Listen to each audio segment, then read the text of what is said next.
আসসালামু আলাইকুম প্রিয় দর্শক, আমন্ত্রণ জানাচ্ছি সময়ের খবর এর এখনকার আয়োজনে। প্রথমে থাকছে সংবাদ শিরোনাম।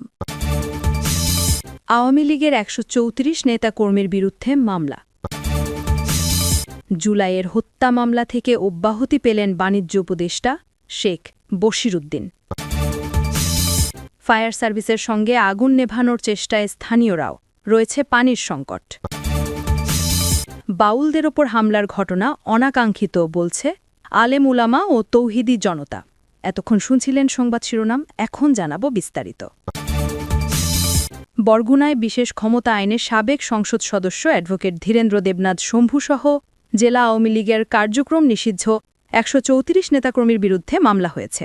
গত শনিবার ২২ নভেম্বর রাতে বরগুনা সদর থানায় মামলাটি করেন বিএনপি নেতা বাদল। গত মঙ্গলবার ২৫ নভেম্বর বরগুনা সদর থানার ওসি মোহাম্মদ ইয়াকুব হোসাইন বলেন, গত ২২ নভেম্বর মামলাটি এজাহারভুক্ত করা হয়েছে এবং তদন্তের দায়িত্ব এসআই সোহেল রানাকে দেওয়া হয়েছে।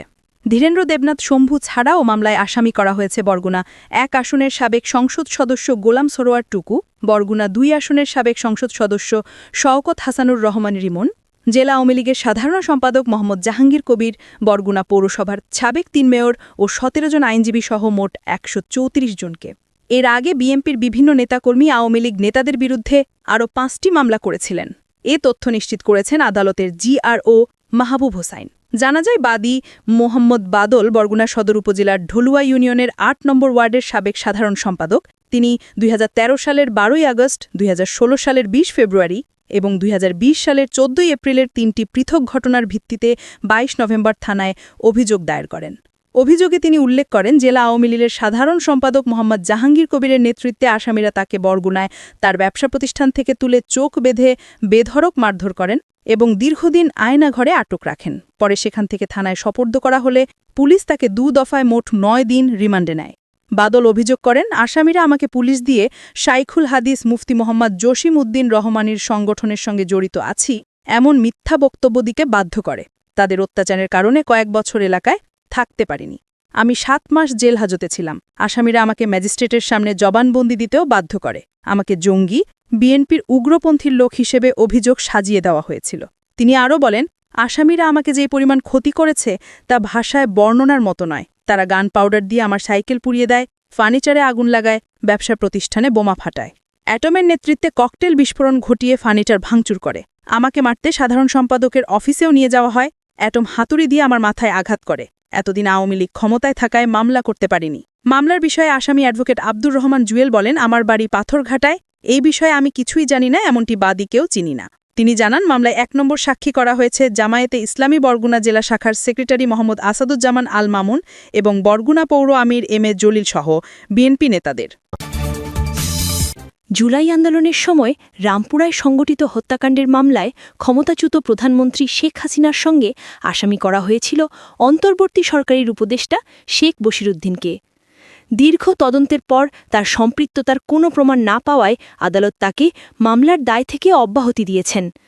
গত মঙ্গলবার ২৫ নভেম্বর ঢাকার চিফ মেট্রোপলিটন ম্যাজিস্ট্রেট আদালতের বিচারক মোহাম্মদ জামশেদ আলম ভার্গো গার্মেন্টসের এক্সিকিউটিভ মেকানিক্যাল ইঞ্জিনিয়ার মোহাম্মদ সুহান শাহ হত্যার মামলায় এই আদেশ দেন। মামলার তদন্ত কর্মকর্তা আদালতে দেওয়া প্রতিবেদনে জানান, ঘটনার সঙ্গে আসামি শেখ বশিরউদ্দিনের কোনো সংশ্লিষ্টতা পাওয়া যায়নি। তাকে মামলার দায় থেকে অব্যাহতি দেবার অনুরোধ করছি। ঢাকা মহানগর পুলিশের প্রসিকিউশন বিভাগের উপকমিশনার মিয়া মোহাম্মদ আশিস বিন হাসান বলেন, ২৪ নভেম্বর র‍্যাব ৩ এর উপসমীক্ষক মোহাম্মদ মোস্তাফিজুর রহমান ফৌজদারি কার্যবিধির ১৭৩ ক ধারা অনুযায়ী অন্তর্বর্তীকালীন প্রতিবেদন জমা দেন। আকিজ বশির গ্রুপের কর্ণধার শেখ বশিরউদ্দিন গত বছরের নভেম্বরে অন্তর্বর্তী সরকারের উপদেষ্টা হিসেবে শপথ নেন। এরপরই আলোচনায় আসে যে জুলাই আন্দোলনের সময় রামপুরা থানায় করা একটি হত্যাকাণ্ডে তার নাম ৪৯ নম্বর আসামি হিসেবে উল্লেখ ছিল।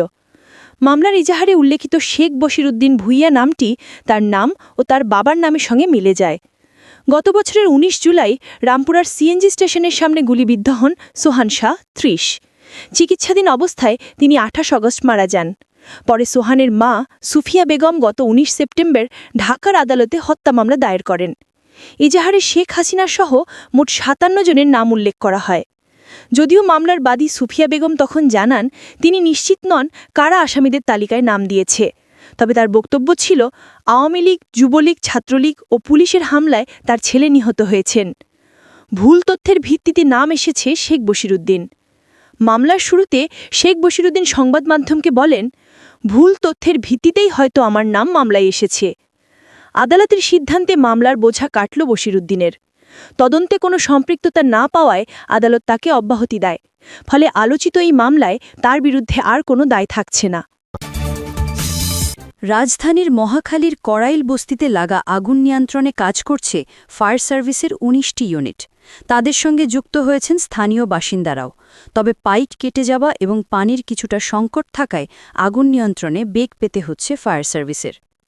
গত মঙ্গলবার রাত 8:30টার দিকে সরেজমিন দেখা যায় কড়াইল বস্তির বউবাজার অংশের কুমিল্লাপট্টি, বরিশালপট্টি ও ক ব্লক এলাকায় আগুন লেগেছে।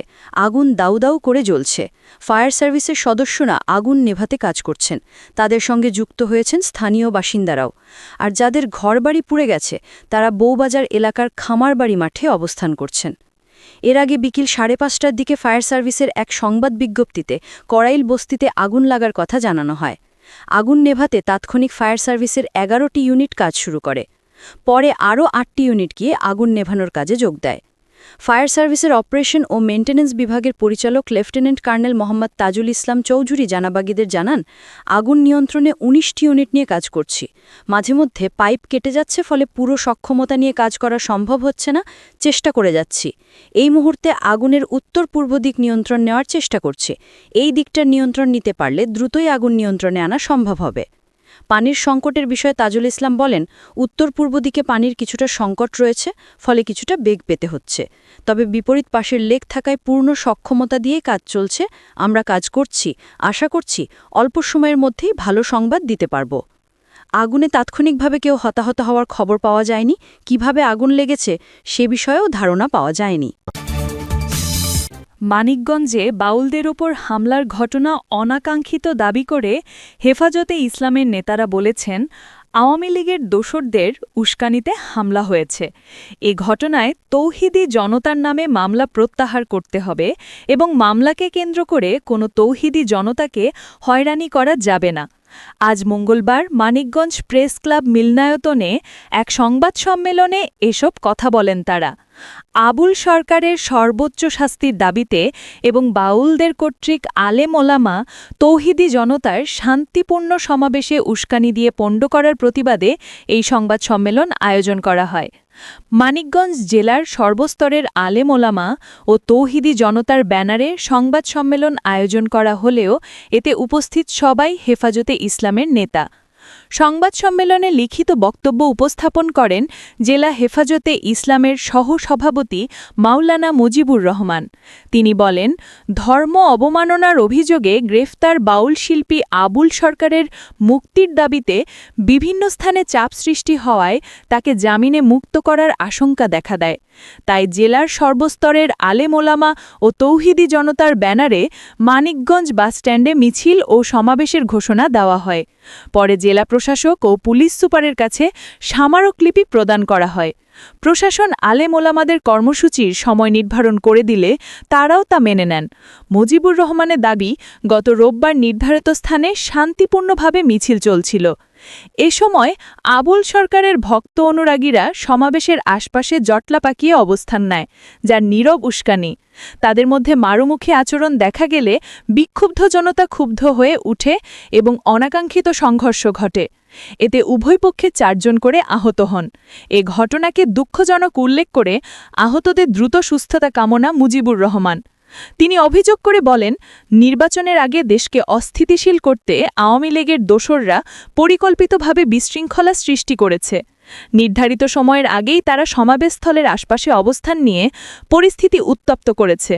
হামলায় যারা অংশ নিয়েছে তাদের ছবি আমাদের দেখিয়েছে পুলিশ প্রশাসন। আমার ছবি দেখে কাউকে চিনতে পারেনি। সাংবাদিকদের এক প্রশ্নের জবাবে জেলা হেফাজতে ইসলামের সহ আইন বিষয়ক সম্পাদক ওমর ফারুক বলেন, আমরা গান বাজনার বিরুদ্ধে নই। বাউলরা গান করুক, তাতে সমস্যা নেই, কিন্তু ধর্মীয় বিষয়ের ভুল ব্যাখ্যা কিংবা কটূক্তি বরদাস্ত করা যায় না। জেলা হেফাজতের কোষাধ্যক্ষ মাহবুবুর রহমান বলেন, বাউলদের পক্ষ থেকে করা মামলাটি প্রত্যাহারের দাবি থাকবে। এ মামলাকে কেন্দ্র করে যদি প্রশাসন আলেম ওলামাদের হয়রানি করে, তবে মুরব্বিদের সঙ্গে আলোচনা করে পরবর্তী কর্মসূচি ঘোষণা করা হবে। সংবাদ সম্মেলনে আরও উপস্থিত ছিলেন জেলা হেফাজতের যুগ্ম সাধারণ সম্পাদক মুফতি আব্দুল হান্নান, হাসান মাহমুদ শরীফ, মাওলানা শামসুল ইসলাম, প্রচার সম্পাদক কারি ওবায়দুল্লাহ, তথ্য সম্পাদক দেওয়ান তানজিল আহমেদ, দফতর সম্পাদক আব্দুল মতিন, সহ আইন সম্পাদক ওমর ফারুক, সদর উপজেলা প্রশাসক মুফতি আব্দুল কারিম কাসিমি, সংগঠন সম্পাদক রমজান মাহমুদ ও আনোয়ার হোসেন রিয়াদ। এদিকে তৌহিদি জনতার ব্যানারে বাউলদের ওপর হামলার ঘটনায় করা মামলায় আজ পর্যন্ত কাউকে গ্রেফতার করতে পারেনি আইনশৃঙ্খলা রক্ষাকারী বাহিনী। হামলায় আহত বাউল শিল্পী আব্দুল আলিম সন্ধ্যায় ঠিনা সদর থানায় একটি মামলা করেন। মানিকগঞ্জ সদর থানার ওসি কামাল হোসেন বলেন, ওই মামলায় বাদী কারো নাম উল্লেখ করেননি। হামলার ঘটনায় ভিডিও ফুটেজ দেখে আসামিদের পরিচয় নিশ্চিত করার কাজ চলছে। যাদের চিহ্নিত করা হয়েছে তাদের বাড়িতে গিয়ে পাওয়া যায়নি, তবে কাদের চিহ্নিত করা হয়েছে তাদের নাম পরিচয় জানাতে চাননি ওসি।